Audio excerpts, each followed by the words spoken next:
Msami.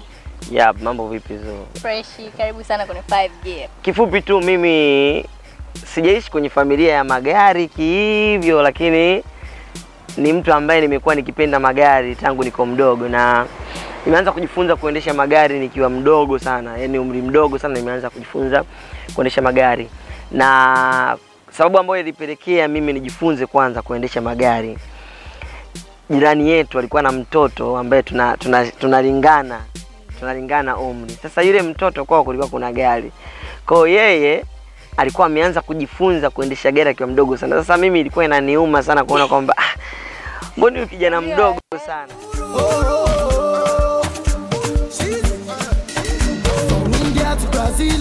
You know the girls they love my flow, and if you want to spend my dough, come join body and let's go. Napenda sana magari. Kwa nini magari ya chini? Honda ilikuwa ya juu. Honda ya chini pia. Honda ya chini. Kwa nini magari ya chini? Kwa nini sio ya juu? Mimi nafikiri mimi ni mchumi kwanza. Mimi ni mchumi sana, napenda uchumi. Kwa hiyo napenda pia gari ambayo haitonigharimu sana kwenye mafuta, gharama za utengenezaji, na kikubwa unajua sometimes usifake sana maisha, usitake kuishi maisha ambayo ukashindwa kuyafford baadaye alafu yakakusumbua. So mimi naishi maisha ambayo I think ni maisha ambayo binafsi yanafanana na level yangu. Naweza kwenda sheri kuweka mafuta, naweza kwenda garage, naweza kufanya service, yani katika gharama ambazo zinakidhi kipato changu. That's why napenda gari hizo za design hiyo. Lakini kuna magari pia ya juu lakini hayali pia. Yapo, lakini pia mimi si mpenzi sana magari ya juu. Napenda vitu vya chini. Hata nyumbani kwangu ukija utakuta makochi yangu yako chini, TV yangu iko chini. Hata stories zangu za chini. Ni kwa nini yani? Au kwa sababu mimi ni chini. Ndio magila kiza chini. Wageni wengine si wa juu, inakuaje? Najitahidi pia kuenda nao sawa. Lakini mapenzi yangu ya dhati ni chini. Nimesikia rumors kitaani. Mimi mtu wa kitaa. Okay. Kwa nimesikia rumors kwamba Msami akiendesha gari bwana, lazima ana manjonjo yake fulani hivi. Anafanyaje? It depends na aina ya gari ambayo naendesha. Niko kwenye gari ya kawaida siwezi kufanya vitu vingi sana, lakini niko kwenye sports car yani utaona miujiza yani. Utaona miujiza yani, kuna kuwa na vitu vingi sana kudrift. Vya kawaida inipi mzuka yani.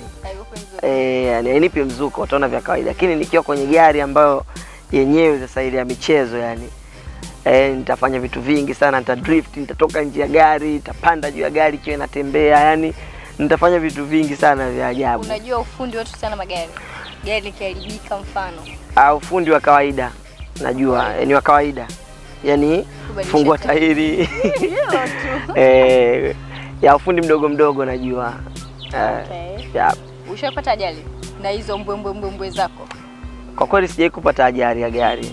Kwa miaka yote ambayo nimekuwa nikiendesha gari, mimi nimeanza kuendesha gari nikiwa mdogo sana. Nimeanza kuendesha gari na miaka 14. Ndio nimeanza kuendesha gari. Yaani niko mdogo kweli, na ile kuendesha kuitoa kuipeleka pale mpaka nafika 16 hivi naingia barabarani. Kwa hiyo na muda mrefu sana. Sasa hivi na miaka 26 na kwenda 27 kama sikosei. Kwa hiyo miaka mingapi mimi naendesha gari? Miaka mingi sana. Kwa hiyo yani mimi nishazoea yani. Uko makini. Niko makini sana barabarani. Kuna unajua watu sio mtu wa hivyo vitu. Sio mtu wa hivyo vitu. Na nakuwa makini, na kisha nikiwa kwenye gari nimefunga mkanda, nimekaa proper, seat yangu iko proper kabisa yani.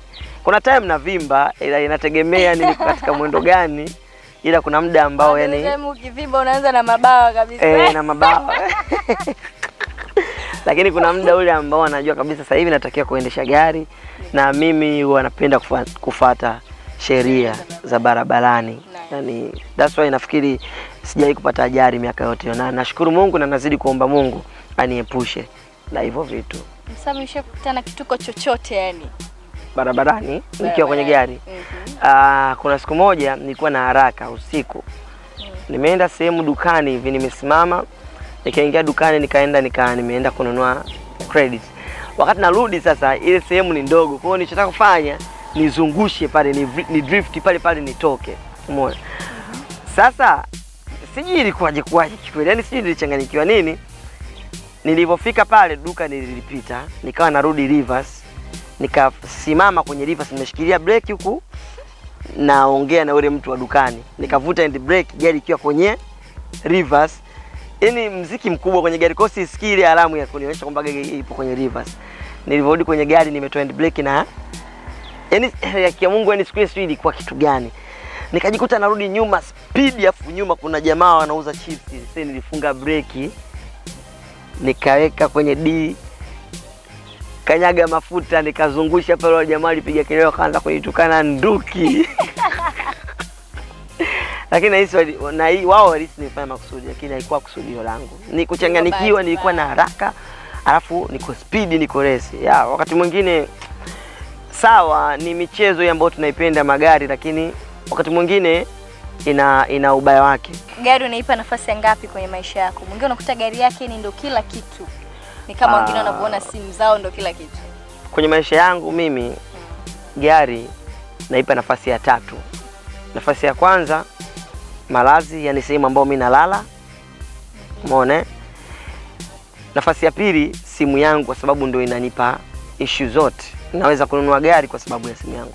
Nafasi ya 3 ni gari. Mimi kama msanii ili niweze kufanya movement lazima nitembee kwenye gari, niwe comfortable. Siwezi kwenda kupanda daladala, itakuwa haina maana ya usanii wangu ikiwa naingia kwenye madaladala, napanda mapikipiki. Si inatokea sometimes, lakini lazima nitengeze tabaka la msanii na mtu wa kawaida, ili hata mtu anapokuja kwenye show anakuwa ananimiss. Lakini kama amezoea kuniona na dandia daladala mara kwa mara, hato ni miss. Kwa hiyo gari naipa nafasi ya 3 kwenye maisha yangu.